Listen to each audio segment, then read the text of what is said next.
rugby commentator, Canterbury Sports Hub, down here tonight at the Prebbleton Rugby Club. Great to be joined by mate Tim Murgatroyd. Murgy, great to have you here. Yeah, thanks Donnie, appreciate you coming out. Great to see you coaching, mate. Obviously, I know you'll be humble about it, but you've given a lot of service to the side, played a lot of rugby out here, some very successful rugby and now coaching. How has the transition been going from a senior Div 1 player to coaching a, well, I should say Premier Div 1 side? Yeah, all in all, very enjoyable, Donnie. Yeah, it's good to still be involved out here. It's sort of part of the furniture, really. So, yeah, good to still be involved and, yeah, keep those connections with all the fellas out here. And tell me, Murgy, what was it like, first and foremost? Let's talk about the golden age, which wasn't so long ago. What was it like playing? What did it mean to you playing Premier Rugby out here for Prebbleton in terms of camaraderie, people you met, and the quality of rugby out here in the countryside and elsewhere? Oh, it was mainly about the connection, really, Donnie. Just great people, both on the field and off the field. There's so many people put time into this club, and you really do feel that as a player. You're incredibly well looked after. Such as the feed on tonight, you know, it's all part of the service out here. You get really, fed off the field and, great connection with the boys on the field. So, yeah, it was a real privilege to play out here for so long. Thoroughly enjoyed it. We're not hanging around too long. If we've got a feed in there, I'll be joining you in there, Maggie. Absolutely got time for that. Now, tell us, mate, transition into coaching. Now, you and I have had a couple of chats when you're down here watching me playing the over 35 Golden Oldies about a year ago. I think you were actually reffing it, and you were telling me it was great to actually see how passionate and excited you were about coaching this group of lads. But a lot of guys you would have played with. Tell me what made you decide to go into coaching. Was it injuries? Was it just you love the club? Tell us a bit about that transition. Well, I think my playing days were certainly coming to an end, Donnie, and I loved the game and wanted to stay involved. There was an opportunity out here to join the coaching group, and it's just a natural progression, I guess, just to stay involved and just keep sort of applying away at what I enjoy, which is code. And did you have to take any courses in terms of learning about coaching, or do you just rip into it? Do you look after the backs where you've got your experience, of course, of playing in the midfield? I think I'm right in saying that, Murgy. Right. 10, 12, you played a bit of everything, but were you straight in? I'm guessing you weren't coaching the dark arts of the front row. And, tell us a bit about that journey. Definitely staying in my wheelhouse, so looking after the backs. I sort of did 2 years sort of as a player coach, so that was easiest way. It was easy enough to transition that way. Obviously more involved when you're fully committed to the coaching side of things. But it's been an interesting transition in terms of stepping aside and letting the boys sort of fulfil their dreams on the footy field rather than sort of having to crack myself. But it's all just about encouraging them and making sure they're enjoying themselves, really. Making sure they want to turn up year after year and keep playing for Prebbleton. Tell us a bit about the club. You've talked about how good the, obviously, training feed is, but what's it like as a club on the whole? Do you get good numbers down here? Obviously, it's grassroots rugby, so everyone's working, but looks like you've got quite a lot of sides. I understand you've got many senior sides, women's side. Mm-hmm. Tell us a bit about the strength of the club. Yeah, as you say, Donnie, most clubs are struggling for numbers, and we're no different across the board. We're putting out a Div 1, 2, 3 Colts women. So there's a lot of names to be filled on the team sheet every week, which can get difficult late in the year with injuries and sickness and all that carry on. But the junior club is hopefully just a feeder for us going forward. Our Colts are back this year after not having a Colts team last year, and we really did notice the lack of those boys coming through last year. We've got a great group in the senior side who played their Colts rugby and junior rugby throughout here, and they've added so much to our senior group. So it's just important that those younger grades, as well as that Colts group, getting boys back from high school out here, getting them into the club, part of the community, and then following through to the senior sides. And tell us about last year. I understand you played some finals footy last year, am I right? Obviously, tell us a bit about how you guys got on last year, and then let's talk a bit about this year. So where did you guys sort of finish up? Yep. So last year we lost the combined quarter-final to Glenmark up there. No shame in that. Yeah, it was a tight old game.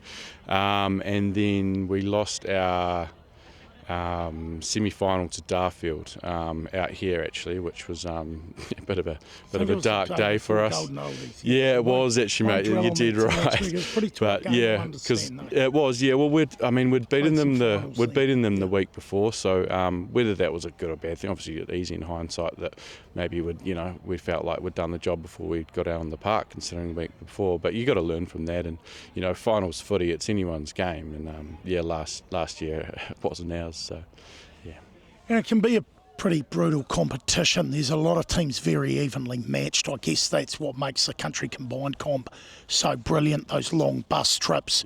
You've obviously had a lot of fun, and I'm sure you guys had some fun last week, 33-21, beating Ashburton Celtic. How did you find that game, first and foremost, and how are you viewing this game against Southern? I know, obviously, you're not playing top four, but every game's still important. Bragging rights are important, and I'm sure the boys will want to turn up and put a lot of pride in the jersey regardless. Yeah, that's right. A few questions in there. There's big. Oh, I got you, mate. So last week Celtic, really happy with our performance, particularly in the second half. Sort of a playoff game where it's for replacing. It's not always hard to motivate the boys, but I think building towards the end of the year, that was sort of how we're pitching it. We've got to build momentum, and last week was a stepping stone, and I think we really rose to the occasion. It was a very physical battle, ball and play for a long time. It was just lovely to see a ref not blowing his whistle. It was awesome, which meant for an awesome game of footy, plenty of good tries, and I think we were down 21-19 at half time, and then to pull away in the second half, it was really happy to see. And then going into Southern this week, similar sort of scenario. Similar scenario, but it's all about momentum, Donnie, and we've got a big end of year. We're hoping for a massive end of the season, so it's all about just building, building into the cream at the end of the year, really. And we will focus on that cream. In Southern, there'll be no easy beats. They've got a few guys come back from injury. Got a lot of guys who play Heartland Rugby for Mid Canterbury who went unbeaten in the season just gone. There'll be no easy feat, and you guys will have to front physically for a team like Southern. Yeah, any Mid Canterbury team you play, they're going to have some really, really solid players. And Southern are no different. We played them out here 3 or 4 weeks ago. It was a physical, tight battle, and you know what you're going to get. They're consistent, they're well balanced across the park, and they're going to bash us up if we don't put our best foot forward. So, yeah. And tell us about the cream. We're talking about that. You surely targeting, I'm just going to assume it, this Ellesmere comp, it's a comp that you guys have been, basically it's been dogfight after dogfight, year after year. You guys are either there or thereabouts. Tasted some success. Tell me how you guys are viewing that Ellesmere comp coming up. Surely looking forward to that, which will be taking place in 3 weeks' time, I believe. That's right. Yeah. No, fair assumption there, Donnie. We're in boots and all, really. We obviously disappointed to not get a finals berth in the combined. So it gives us a really good opportunity in some regards just to refresh, reset, and our focus is firmly on that Ellesmere comp. So, that's where we're targeting, and hopefully it goes our way.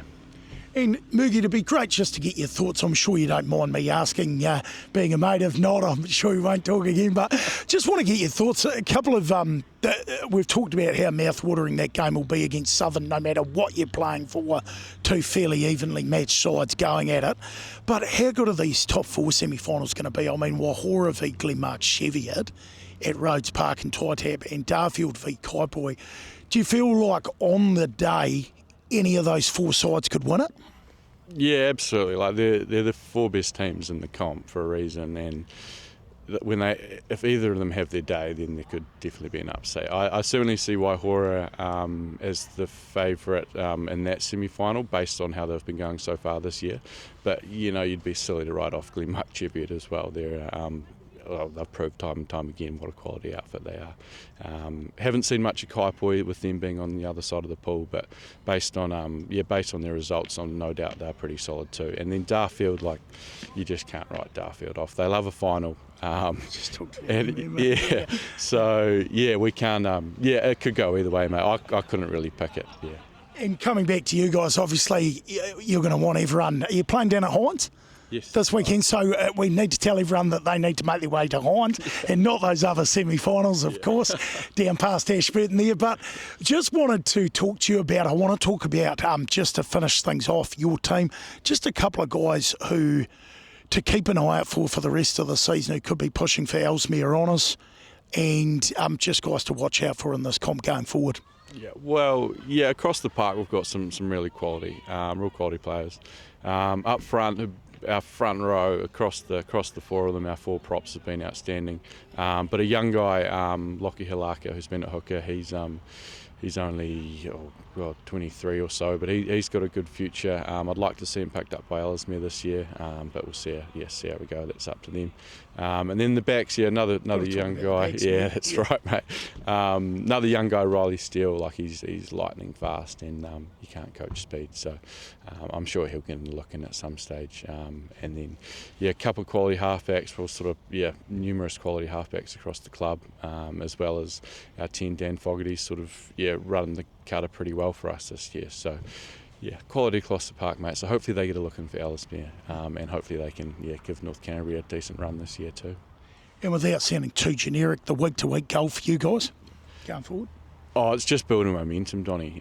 We want to improve. We want to keep on top of our own standards. That's really important for us. So, week off next week, we'll still be making sure we make the most of that week to try and prepare accordingly for what's going to be a big finish to the year. And on a lighter note, social side, what's the culture like socially? These boys know how to have a good time or what? No, there's no shortage of good times, mate. It's I think I've done my dash sort of leading from the front there, Donnie. But a willing participant at times.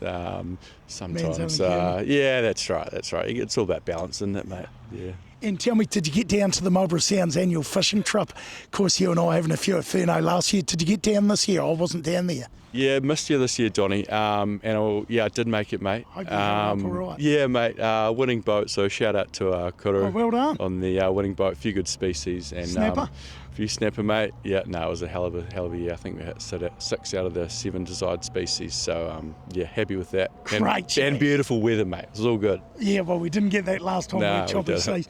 Hey, great to catch up with me, old mate Tim Murgatroyd, Prebbleton Rugby Club. Absolute pleasure, mate. Thanks so much. Cheers,